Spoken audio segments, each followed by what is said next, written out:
Welcome to the Brand Partnerships panel. My name is Michael Zimmerlich, and I am the president and owner of 8020 Records, which is an independent record label in Phoenix, Arizona.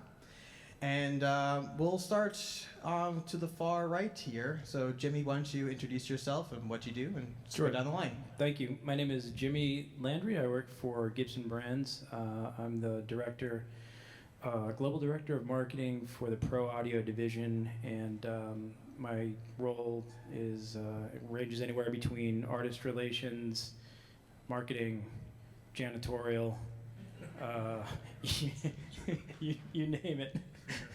But thank you for having me. I appreciate being here. Hey everybody, welcome to NAMM. My name is Patrick Genovese. I am the co-owner of Las Vegas Music and Events, and for the last 10 years before that, I headed up the Artist Relations office in Las Vegas for Gibson Brands, as well as some global duties as well. So I look forward to sharing some opportunities and ideas with you. I'm Gabe Kubanda, owner of Epic Proportions Tour, Edumusician, and I'm a solo artist as well. But when we're on tour and I'm a TM, I'm basically a babysitter. Hey, I'm Sean Giovanni. I'm a sonic storyteller. I own a recording studio and production company in Nashville, Tennessee called The Record Shop. Thanks for having me. Okay, so quick raise of hands here. How many people here don't have any brand deals whatsoever at this point in time? Any kind of brand arrangement? Okay, I would say about maybe half the room. How many people in this room then do have some sort of brand partnership or endorsement? Okay, a couple of you. And how many people in this audience actually do what the brand asks you to do? Okay, that went real down real fast. So basically what we're going to talk about here is about how to not only secure brand partnerships, but also how to continue building those relationships. Because brands can be a synergistic partner with what you're doing with your artist career. And so it can give you all kinds of opportunities. And what we're going to talk about today is not just about how to get discounts or free products, but what legitimately you can do to provide value to these brands. And it could be, everyone from Gibson all the way down to the boutique companies that you find in the basement. So everyone can bring something to the table for you, and you can bring value to them as well. So I want to start off by asking a pretty basic question. Wow, I'm going to start this off really well right now. Is what do you look for in a relationship? So this could be either on either side, whether as an artist looking for a brand or a brand looking for an artist. What kind of criteria do you normally look for? You want me to start? Yeah, Jimmy, you can start. Sure. I think for us and for my division, which is the KRK division, basically for the Pro Audio, is really authenticity. So you hear that word. I know it's kind of cliche, but it's so true. Like I've had instances where there's someone who is using like a competitor monitor of ours, and they kind of just get ours and they don't like it, or they just use it. They feel like they have to use it. Like that's not the relationship that we're looking for. So I would much rather work even with artists that are up and coming right now than someone that's big that we're forcing something on, like to use our stuff. That's just not the way it goes nowadays. So that's what we're looking for. And honestly, also we are looking for reach as well. So if you do have, I can't even imagine being. We were talking about it earlier. I can't even imagine being an artist this day and age, because not only do you have to perform and be awesome and write awesome songs, but you also have to manage your own social media, and it's insane. So back in the day when I was playing, you didn't have to do that, and I can't imagine it, but it is important nowadays, and we are looking for that. People that are organized, well organized, that can handle themselves well in a public forum is a big deal as well. You don't want anyone to be a liability, so that's always there's a fine line and a balance point there between professionalism and also not being too stiff. So those are kind of the things that we look for in relationships with us, and people that can handle themselves well, speak well for our brand. And actually, that's a great point. I love what you mentioned about authenticity. Thank you. Yep. Wow. See, this is what happens when you walk the floor all day at NAMM, then try to do a panel. This is what happens. So actually, I'm going to pass this then to Patrick. What does authenticity mean to you? I think it's pretty straight up. When I was working with the artists I worked with at Gibson, you're first looking for, do you play the instrument? Do you care about the brand? It's not just about strings and wood. I mean, there's a lot of great guitar makers out there. So do you connect with the brand? I know Michael Tash is in the audience. He's an Epiphone endorsing artist. Do you connect with the brand? Do you feel that? I mean, do you almost feel like you're cheating on your brand when you pick up another guitar? I know I've Gibson forever, growing up with our father playing Gibson guitars and me working for Gibson for a decade. I love other guitars, I do, but you feel a connection when you're looking for that. We use that term endorsement. That's a good point. It's really, do you connect with it? Do you feel it? Is it a part of who you are? When you feel that guitar there, I'm just using guitar as an example, but that's a connection. So right out of the gate, my first inclination is to ask the artist or potential endorsee, do you feel it? What do you play? And we would get artists that would call me all the time, and especially when I'd be working the floor at NAMM, and I said, well, what do you play now? Well, I play Fender, or I play D'Angelico. I'm like, why? My first question was, why do you want to work with Gibson? I would ask them. And so a lot of times it was a deer in the headlight, like, I don't really know, I just think I should, if I play Gibson, then I've reached it. There's got to be so much more to it than that, I think, Mike, that you have to want it, you have to feel it. For certain brands, and everyone has their own favorites, you aspire to get to that level, but I think that artists need to temper their expectations of that brand, and you have to know first and foremost, why do you want that relationship, and dig deep and really soul search, like, what does it mean to me? What does this product mean? What does the brand stand for? And do we have commonalities, right? Do we share similar ethos that we want to work together? And that's a great starting point, I think. I 100% agree. I always tell my artists, when you're looking for any kind of brand partnerships, do you live and breathe that brand? Like, do you actually love the brand, or you just happen to like their products, or just happen to use their products? And that's a very different type of feeling. It really is. And also the other thing too is not to try to get as many brand deals as possible. In fact, I know we've had many conversations, that's sometimes a huge turnoff, especially when somebody posts on social media, and I know some of you done this in the audience, where you go and make a post and then post every single gear and instrument company that you can think of. And we've had conversations on how you guys don't like that at all, right? No, and the other thing that plays to that point is it's just time management, because for every artist that we take on, people don't realize the back end on that. And when I say the back end, I mean you have to manage every email, like emails that are coming in so much, and we're not important people here or anything, but there's just a ton of back end that goes on. Like, when you take on an artist, you want to make sure that artist feels good as well, and that means that they have support, that they feel like there's someone there if their guitar breaks, or if their KRK speaker breaks, and every artist you take on, it's another person or another relationship that you have to manage on top of everything else, so that kind of plays into it as well. I agree. Now, Gabe, you've had quite a bit of, I know, calling you out right now. You've had quite a bit of successful relationships with brands, you would say, correct? Both as yourself as an artist, as well as with your tour company. So can you tell us maybe one of those examples? So you don't have to necessarily give specifics, but specifics are also okay, on something that worked out really well. Okay. It's really been interesting, because I've never wanted... I see the artists that do go after certain brands because they think, oh, this is going to make me famous, or it's going to get me connections, or, and all those things they're well and good. But it's like going back to that authenticity thing. That's really important for me. So any brand that I work with, I want to be doing the brand the same favor that they're doing me. They're offering me support, so I want to be able to support them in some way, or be able to promote them, or to work with something that they're doing. I know we're talking about Gibson a lot, but a really cool example of this is that when I was growing up, my mom had an old Gibson hollow body, like from the 60s or something. That's what I learned guitar on. And learning guitar, going through the ropes, being in a bunch of rock bands, coming up through the ranks, and starting our own tour and being a solo artist, I've always had an affinity for Gibson guitars, because that has that like home connection. It makes me think of her and stuff.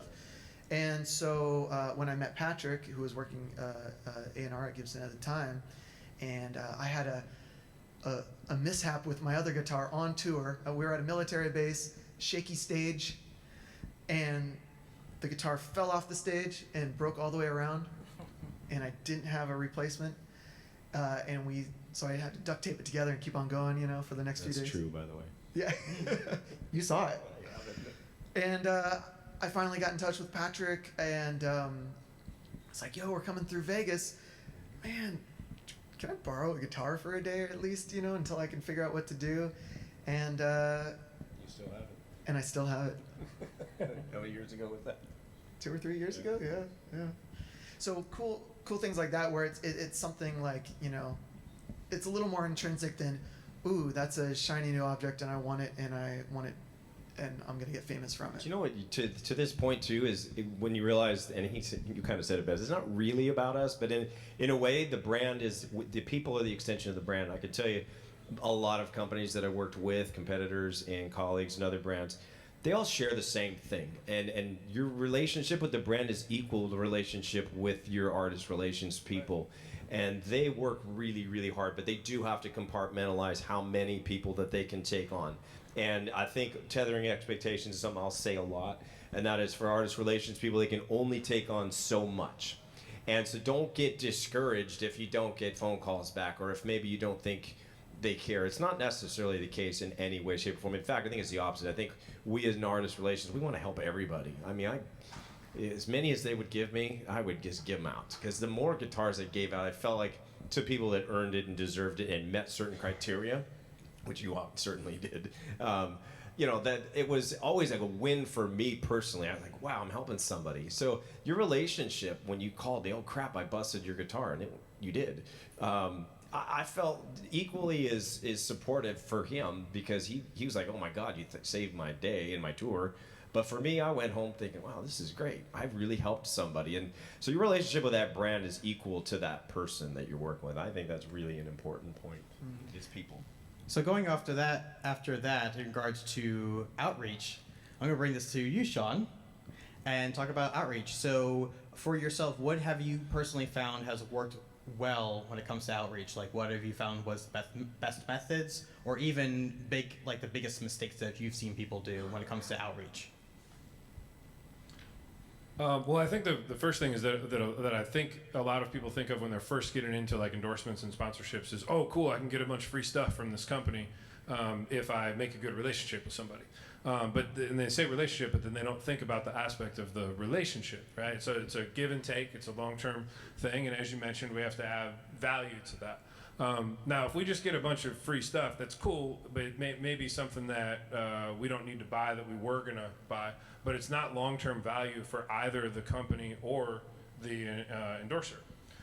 Because that value really is that eventually you get to a point where you can buy the equipment. It's not the issue of the money. What helps is that you're promoting the product, and then that company is equally being able to help partner in a way to help spread your marketing as well, at least for me as a producer. So when I'm looking for relationships with companies, I think first about is this a specific type of product that I already enjoy using, or does it solve a problem for me that could be a benefit to me? And then is that company's culture and community something that I would want to put my name in front of, and is it a mutually beneficial relationship? And so I've had a number of really great relationships with different companies for different purposes. I work with a company called Antelope Audio, which is one of the premier manufacturers of audio interfaces and converters.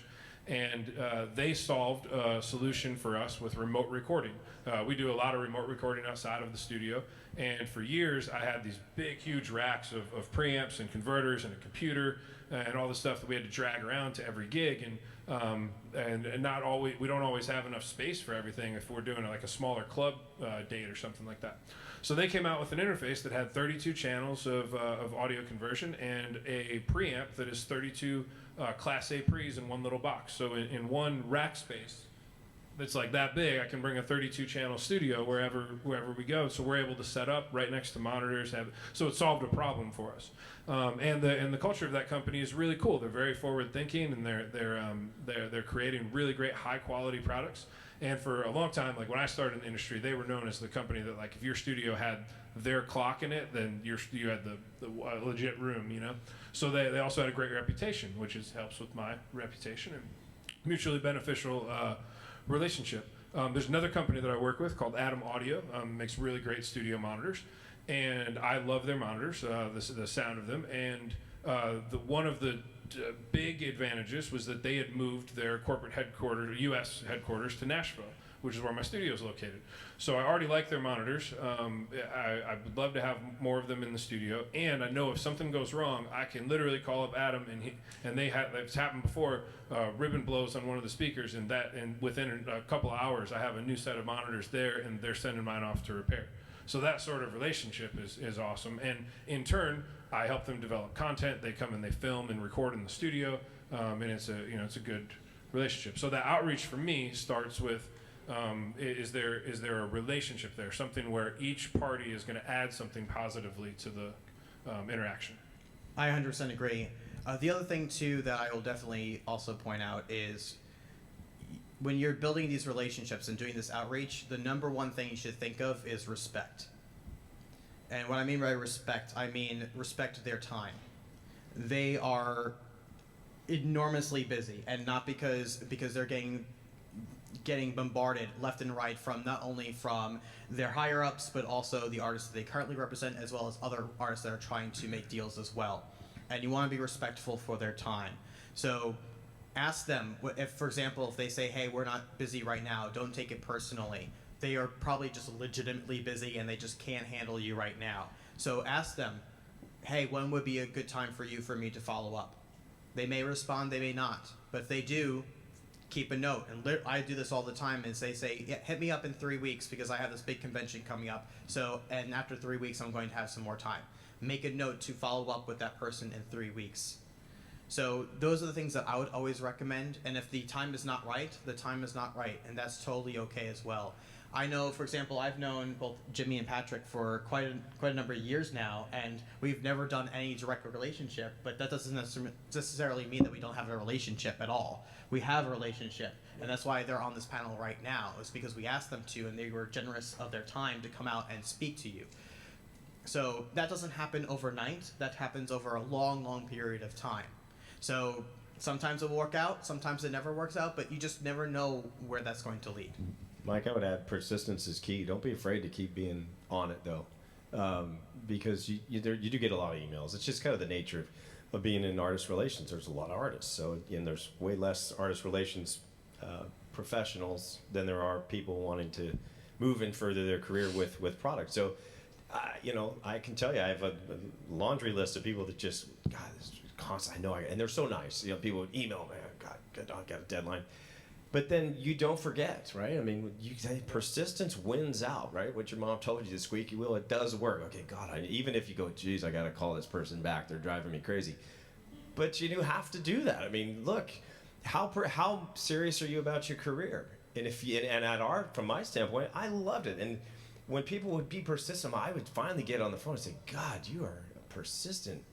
You obviously care deeply about your career and your movement here that you're doing. So when I get on the phone, I never want to be that person that was, I'm too busy for you. We're not that important to be too busy for people that care that much to want to do what they're doing. So to that, I would say, be as persistent as you can.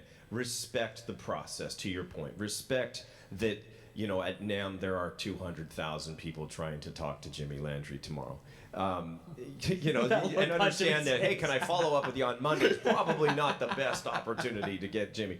But to your point, yeah, scheduling time, you give them a chance, follow up. It's a great thing. Don't ever feel like you're bothering people because, look, you're not going to succeed and get where you need to be by giving up. So don't give up ever. I just want to say one thing that you just said that really resonated with me is that things happen. They do happen over time.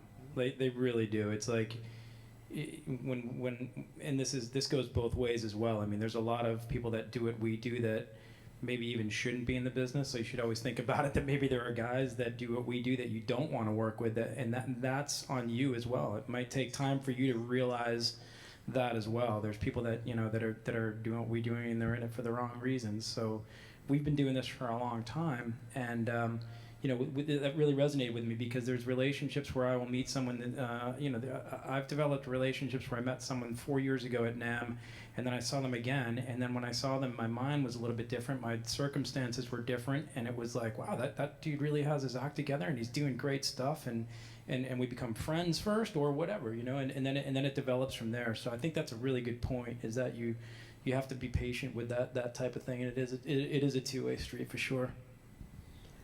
I feel like there's, Go ahead, and I feel like there's so many brands and representations here at NAMM. Like, this is the perfect place to be. Like, how many of you guys are first timers? Hey, Wow, all that's right. a lot. That's really cool. So I know it's overwhelming, right? It still is to me. But it's so great that you guys are here, because this is where everybody that's serious about music is coming. That we do go to these conferences for a reason, and but it is what you make of it. So it's like, think about what you want to accomplish when you're here. Is it to network? Is it to make more friends for a future on down the line when you do have a project that is at a certain quality level, or reach that when you're ready to approach a bigger company or something?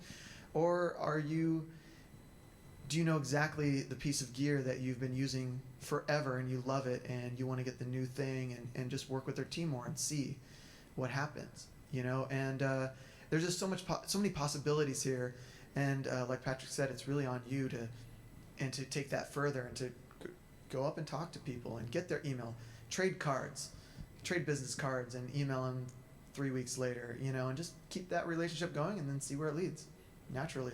It's definitely a long game. I mean, most of the partnerships that I've developed with 80/20 Records and for our artists, usually it's because I've already had a relationship with that person for years before we even go into anything. And I remember my favorite stories I like to tell on some out-of-the-box thinking is orange amplifiers. I've been talking with them for years, and I realized one of the things that we needed at the time was bags at shows for merchandise, because we've had people come up to us at shows wanting to buy a t-shirt and a CD and a vinyl, and then ask, oh, do you have a bag? And we say, oh, no, fortunately we don't have a bag. And they say, oh, we'll come back later.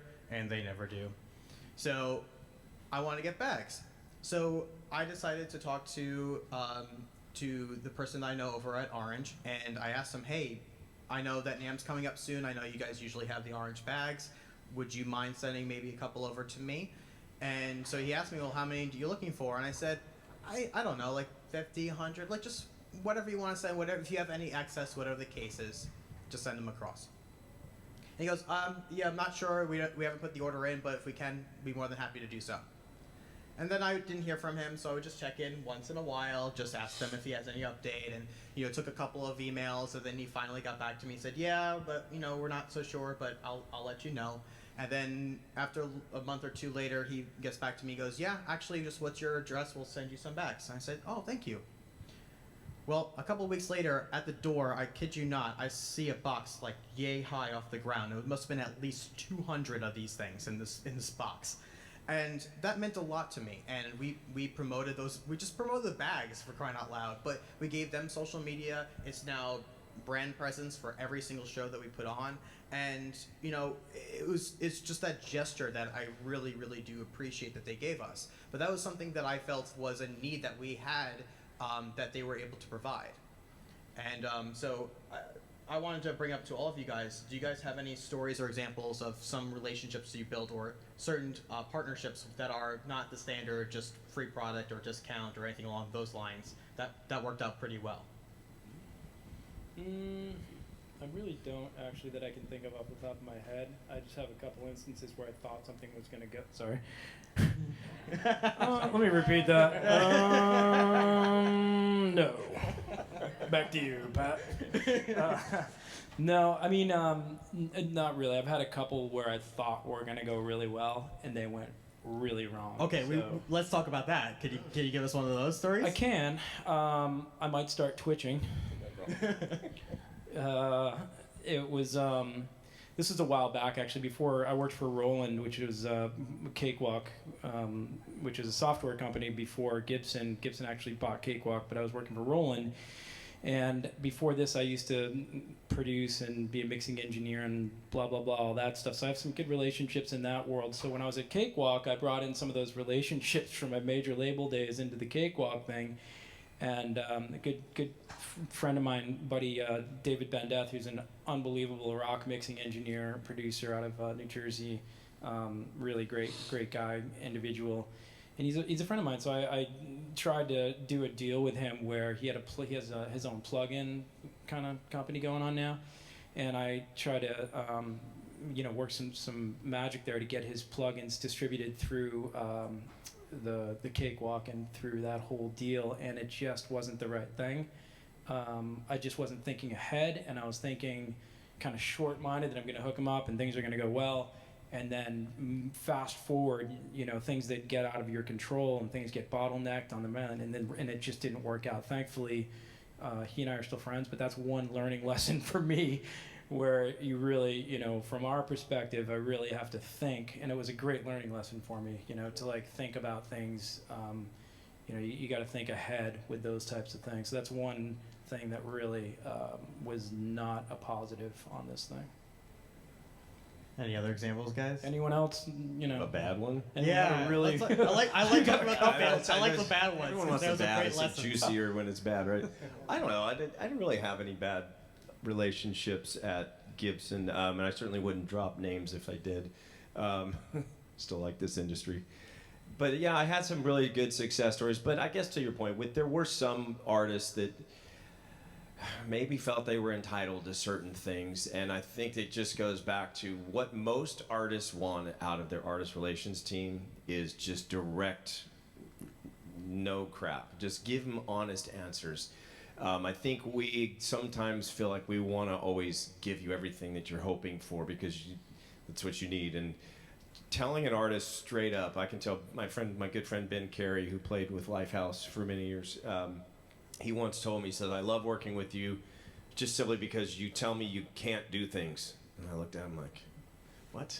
He's like, yeah, you don't promise me things and not deliver. If you say you can't do something, you can't do it. I respect that as an artist. That way I know where I stand. I want to know where I stand as an artist. So, and I told you this at CES a couple weeks ago. I like to, in artist relations, I like to look at the comparison to a baseball player's trajectory. I love baseball. And the minor league system that baseball has is really cool because, some of the best talent that gets drafted, first rounders, second rounders, they're drafted. They end up in A-ball or rookie ball, if you know much about baseball. And they have to work their way up through the minor leagues. And they're not getting, Adidas and Nike major contracts and things like that. They might get a couple of gloves, but they're still riding the buses in the minor leagues, cutting their teeth and figuring out how to hit better pitching and on and on. And then they get to AAA, and then finally get that call to the big leagues, and the next thing you know, Nike's come calling, Mizuno's come calling, and Adidas is calling, and Under Armour's giving them, $100 million deals. So it's a trajectory in your career, so you have to tether expectations where you are and what your expectation is at the level that you are, and do soul searching. Where am I right now as an artist? Do I deserve Gibson or Fender or Taylor to give me a guitar? What have I done to earn that, and how do I get to that if I haven't? Artist relations people will cue in on that immediately. I know I did. I looked for certain boxes to be checked, right? Okay, they're saying some certain things. Okay, now you have my ears. And then you kind of have to let people fall on their face a little bit. Struggle. You have to figure it out. I mean, I think we live in a society sometimes right now, not to get too off point, but where instant gratification, I deserve success right now. Americanization of the music business, right? You're successful now. You didn't do anything. You went on a show and now you're famous. Fair enough for that person that won, but that's 1/10 of 0.5% that does that. So the people that put in the work, for people like Jimmy and myself and you guys on the panel that are helping artists, the respect factor is tenfold when we see the work that's been put in and the layers underneath it to substantiate your claims for assistance. And that is so important to me when I talk to new artists. And then lastly, on our side, is speaking to artists who are new the same way you speak to an artist who's won 3 Grammys. And that is this, you have to be sincere. You can't treat an artist who's at their first NAMM, who's never worked with a brand. you kind of need to educate them a little bit, but you can't be pretentious. You can't say, well, I work with Gary Clark Jr. and Tommy Shaw. Who are you? No, if you come off that way, you're never going to gain respect. So we need your respect as much as you hope to earn our trust. And that's that. Hey. Yeah, go ahead. Yeah, go ahead. Yeah, so I have a pretty good example of a negative situation that actually turned into a really positive one, and I think what I learned from that was the importance of not burning bridges and keeping a cool head and not taking things personally. So I had a company that I was working with, and we had an agreement where they needed a certain type of content and some help developing, we'll say, a software application and some of the graphics with it. And I agreed to have my company help them with that in turn for being able to utilize some of their products for some specific projects that we were working on. And at the end of that relationship, we would own those products and we would have done these services for them, and then we would continue on to create content together. So it was a really exciting thing. It was a way for me to be able to showcase my studio in content that was being created with a very forward-thinking company with cool stuff. So we went through and we did all of our end of things, and everything seemed to be going really well. And then one day, out of the blue, I got an email from someone at the company that said, we need to terminate our agreement because of some changes in our organization, and we need you to send all of this stuff back that you've been using and that we integrated into our system in order to showcase the use of it for the content that we were creating for them. And I was obviously very furious because I invested my time and also resources and money into helping to develop this with that mutually beneficial relationship. But I took a deep breath and I just said, okay, send me the shipping label, we'll send it back to you. I could have got all up in arms, I could have called my attorney, I could have turned into this whole big thing and made a big deal about it, but I decided that it really wasn't worth the energy and the time to invest, to dedicate to it. So I just said, I'm gonna wipe my hands clean of it, here's the stuff back, best of luck. Well, last year at Summer NAMM in Nashville, I just happened to run across someone from that company, and they had asked me if I had ever heard of them before, and I was in a saucy mood, so I told them, yeah, I have, and I know that this doesn't have anything to do with you, but I had a really, frustrating experience the year before that with this, and I explained to him what happened. And he told me, he was very authentically apologetic and sorry that had happened. He was disappointed. He was actually very new to the company. And the reason for that was that they fired their whole team and restaffed them with new people. So the reason that I got that weird email was that the person that emailed me was not someone that I had worked with before, and they were a new employee and they had no idea about our relationship. And there was just a miscommunication within the company. And they weren't generally trying to be, dishonest or disrespectful towards me. It was just merely an issue with management and a restructuring of their company. So in return for that, they contacted me a couple weeks later. They sent me back all of the stuff that we were supposed to have. They sent us some other stuff, and now we have a new agreement with them, and we're developing some really cool content that is really helping to promote a new side of my business and a new line of products that they're launching. And none of that would have happened more than likely if I would have blown up and created a big legal battle over something that really wasn't that important. So I think it's a good lesson in staying calm and not taking things personally. Which can happen generally regardless of whether you're already in a relationship with a company or whether they maybe haven't emailed you back and you've sent them a few messages. Yeah. Just stay calm, stay persistent, and be positive, because it's not worth the energy to be all pissed off and cause problems. Yeah, it's a lot of it is based on context. I do want to, real quick, because we have about 10 minutes left, so I want to make sure we have some time for questions. So there's a mic right there in the center of the room. So if anybody has any questions, we'll open it up right now to anybody. Can I add one thing while they're walking to the mic? mic? Go ahead. That was a great point that you just said, and something that I just want to add for 10 seconds onto that is that people do have to realize that the job that I have, that probably you have, and on the artist relations front, there are strings being pulled there. So I'm not an executive. Like I'm not on that line, and there are management decisions that are made on that are out of my control.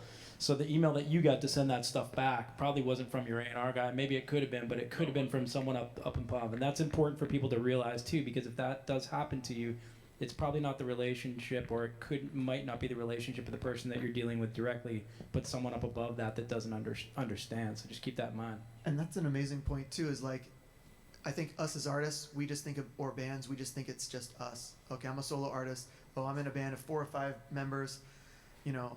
But when you're dealing with a company that has hundreds of employees, different locations, management styles, quotas, you know, things that they have to attain, their own businesses, like, we don't know what's going on behind the scenes, or, so just being grateful and patient, and I'm even grateful when people still just open up my emails. You know, it's like yeah, that makes me feel good. You know. All right, go ahead. Okay, my name is Ro Barunda. I go by DJ Roski, and I'm based out of California. And my question is to Patrick. When making that connection, maybe it's not at NAMM, but making that connection with the artist relations individuals for these companies, what should I be giving them? Should I be giving them links to my stuff? What if I don't produce my own music and it's more of a mix that I do? How should I kind of go about doing that? It's a really good question, actually. Preparation, and it's certainly in today's day and age, you alluded to this earlier, artists can take control of their own careers more than they ever have in the past, and we like to tell people, advising them, the website's a great start.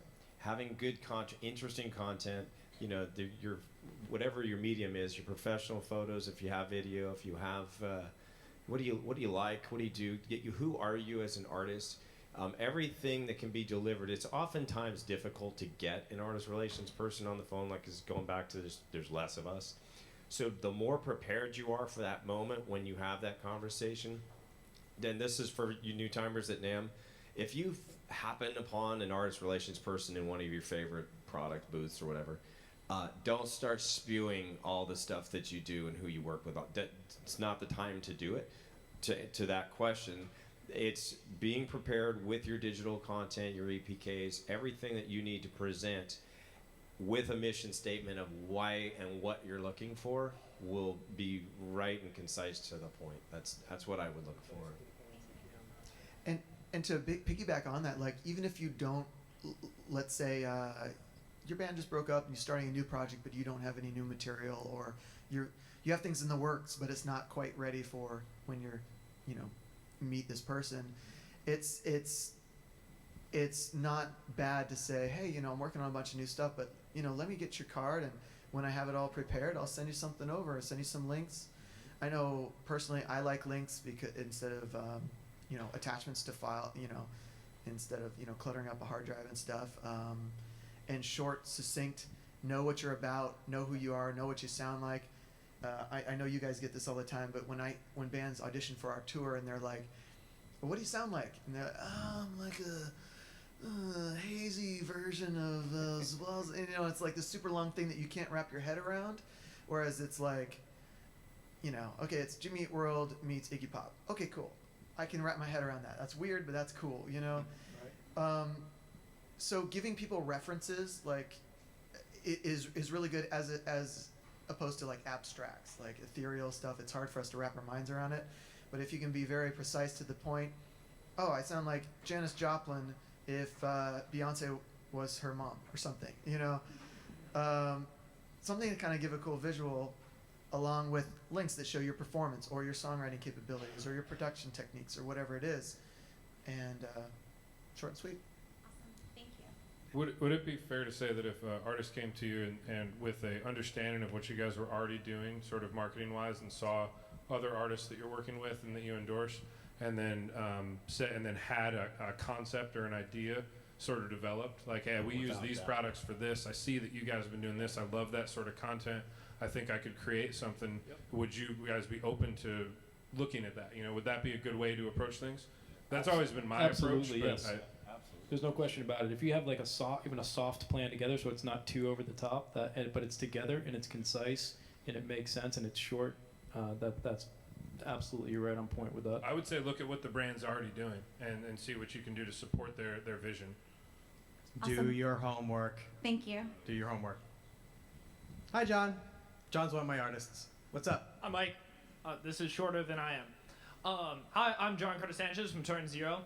You guys talked about authenticity during right before outreach, but how do you show your favorite brands that you truly are authentic and how much you love and use their product when you only have a 2-3 minute conversation with them? Ooh, that's a good one. You know what? The obvious, right out of the gate answers is if you're a guitar player, what do you play?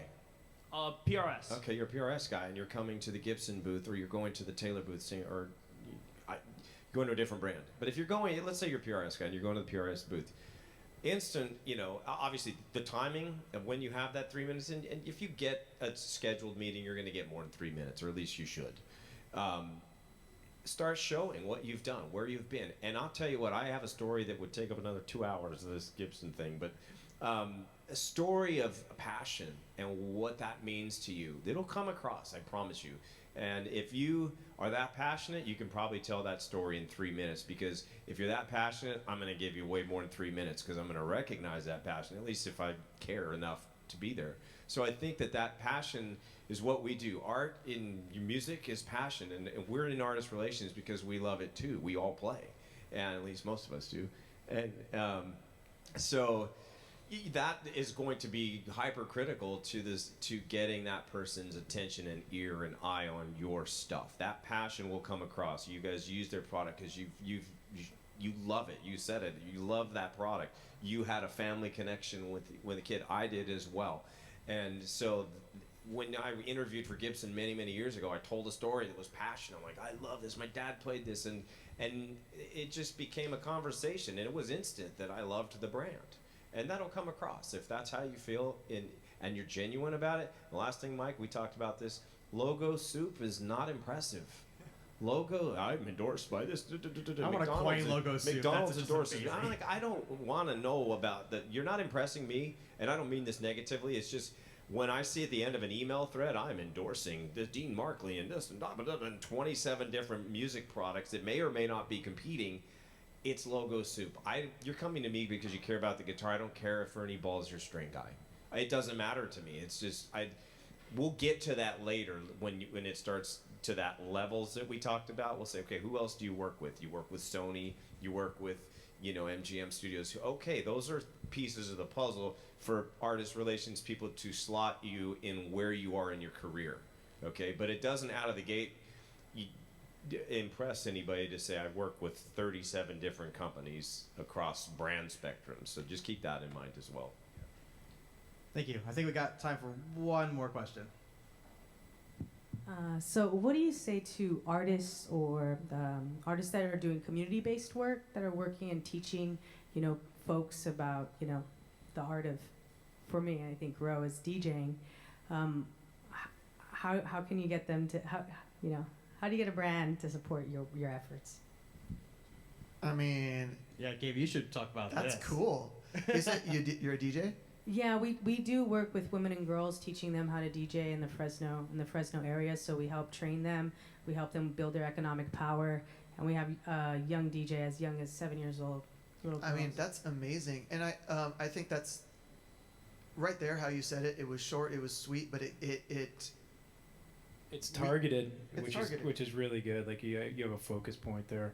we know exactly what that is, and I feel like so many brands and so many companies would want to be involved with a program like that because it shows that it's reaching out, it's helping people and tying it in with education and music. So many brands have nonprofits or work with nonprofits and educational companies like that because it's a feel-good thing as well for them. They like to be able to help out. They're making their money selling guitars and amps and everything else, but if they can give back as well to the community, help some kids come up, I think that's a win-win. That's something that we do with our Edumusiccation program. We look for brands that seriously want to impact young people and give them some hope and some opportunity. And it sounds like the same thing that you're doing. It's not always an artist relations thing too. So you might want to, when you contact the brand, artist relations might not be the office you end up going through. You might want to jump out and say, hey, who's handling your 501c charitable organizations or foundations and things of that nature, because they have different resources that the artist relations people don't necessarily have. Or community support from those companies in their surrounding areas. Those could be some avenues. Are you a 501c3 or Yeah, not? we have a 501c3. Is it local or It's is in it? Fresno. Yeah, it's in Fresno. I got you.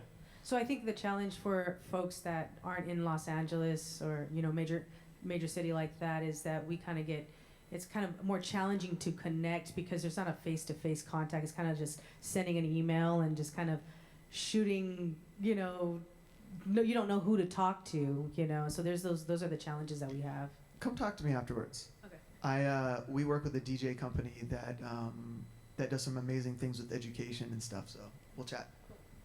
Well, thank you so much. We ran out of time, but before we go, if you do want to speak further with anybody on this panel, we'll be all outside, so please talk to us outside so they can bring other people in. So, but thank you so much. You guys enjoy it? Thank you for taking the time, Thank you, guys. Awesome. Thank you so much. Happy NAMM.